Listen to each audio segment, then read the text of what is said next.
Di episode kemarin kita sudah tahu kalau Andreas lagi bertarung melawan Hosan, salah satu bawahan Jester.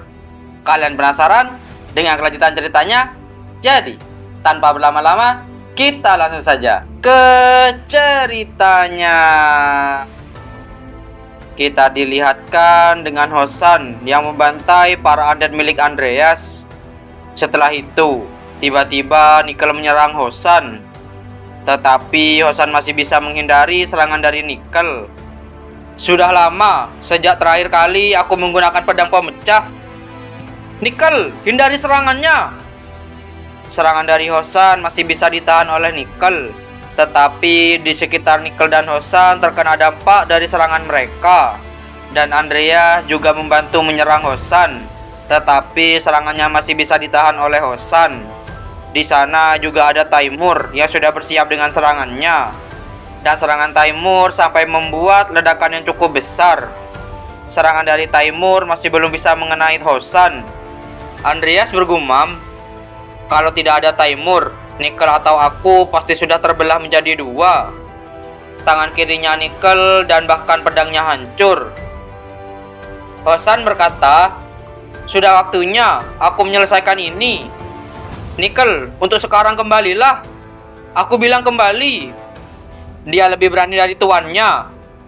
Dengan tiba-tiba, Nickel menggunakan halaman kemalasan. Aku lupa, Nickel juga bisa menggunakan halaman kemalasan. Kalau mengingat rasa sakitku waktu itu, seperti badanku tercabik-cabik. Lebih baik Nickel yang menggunakannya, karena dia tidak bisa merasakan sakit. Hosan berkata, kelihatannya kamu kehabisan ide untuk melawan. Ayo kita selesaikan. Setelah itu Hosan merasakan aura yang sangat besar dari Nickel. Dan Hosan pun langsung melesat ke arah Nickel. Tetapi Andreas menghalangi Hosan. Setelah itu Hosan pun langsung menyerang balik Andreas. Serangan dari Hosan sampai membuat Andreas kewalahan. Di saat Hosan mau menyerang dengan pedang yang lainnya, Taimur pun langsung menyerang Hosan. Dan Hosan pun menghindari serangan dari Taimur. Di sisi Nickel, dia sudah mengumpulkan aura yang sangat besar. Hosan bergumam, apa-apaan ini? Meski dia undead, aura yang dia pancarkan besar. Setelah itu, Nickel pun langsung menyerang Hosan. Serangan itu terus melesat ke arah Hosan.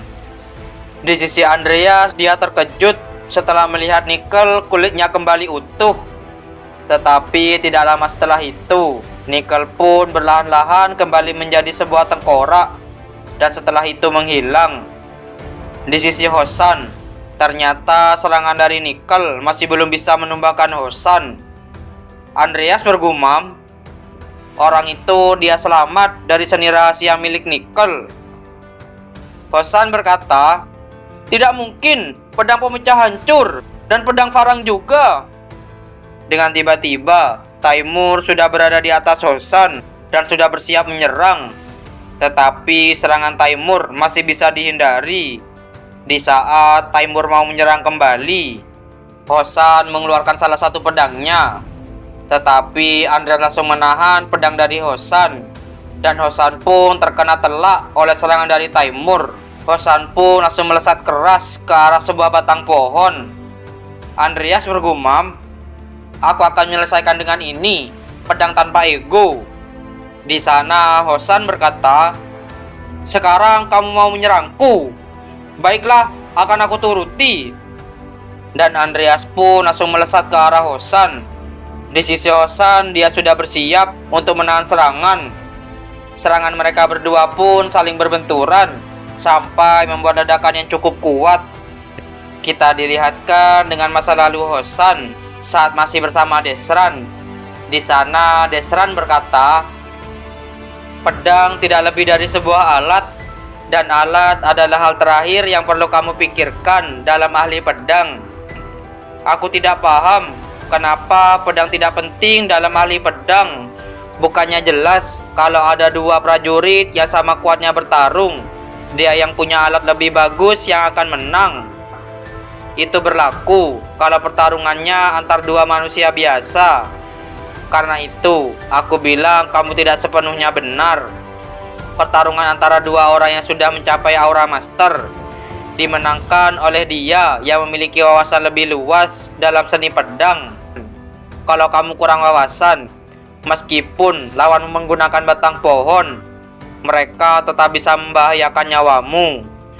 Kalau kamu terlalu mengandalkan alatmu, kamu akan menghancurkan bakatmu sendiri.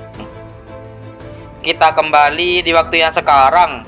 Di sana Hosan bergumam, undead yang bisa menggunakan aura, teknik seni rahasia dengan pedang yang hancur.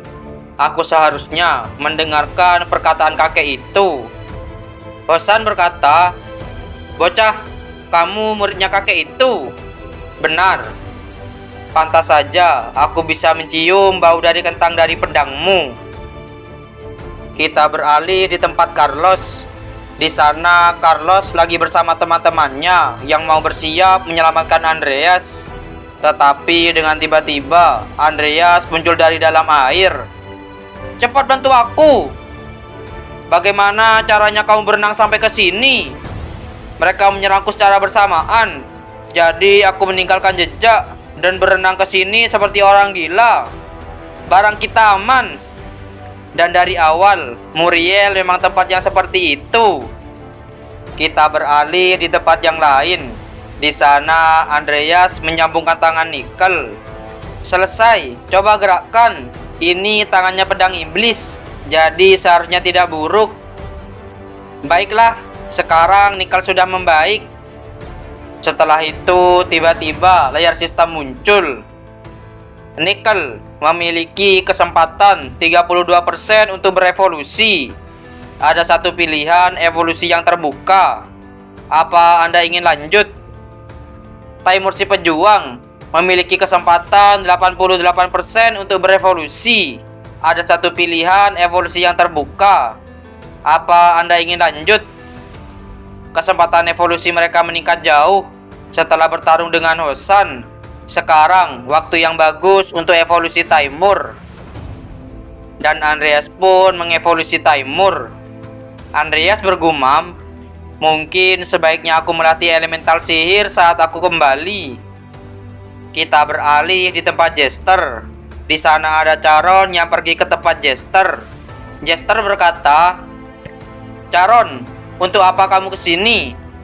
Saya dengar saya akan dikeluarkan dari kongregasi." "Benar, aku yang menyarankannya. Karena kongregasi tidak bisa mentolerir orang yang tidak bisa melakukan tugas dengan baik. Terlebih lagi, orang yang tidak bisa mengatasi satu muridnya. Selain itu, memangnya kamu pernah melakukan apa untuk kongregasi? Kamu bahkan tidak pernah memberikan hasil penelitian yang memuaskan atau satupun artefak. Dari segi kegunaan, kamu lebih parah dari muridmu yang merepotkan itu. Kamu sudah paham betapa pentingnya mengamankan satu kode. Charon, kamu ingin tetap di kongregasi? Saya akan melakukan apapun. Tolong berikan perintah." Lokasi binatang sihir dari zaman dulu yang bernama Kusain sudah ditemukan, dan lokasinya sangat dekat dengan Rodland. Charon bergumam, "Makhluk dari zaman mitos ditemukan jauh di masa depan.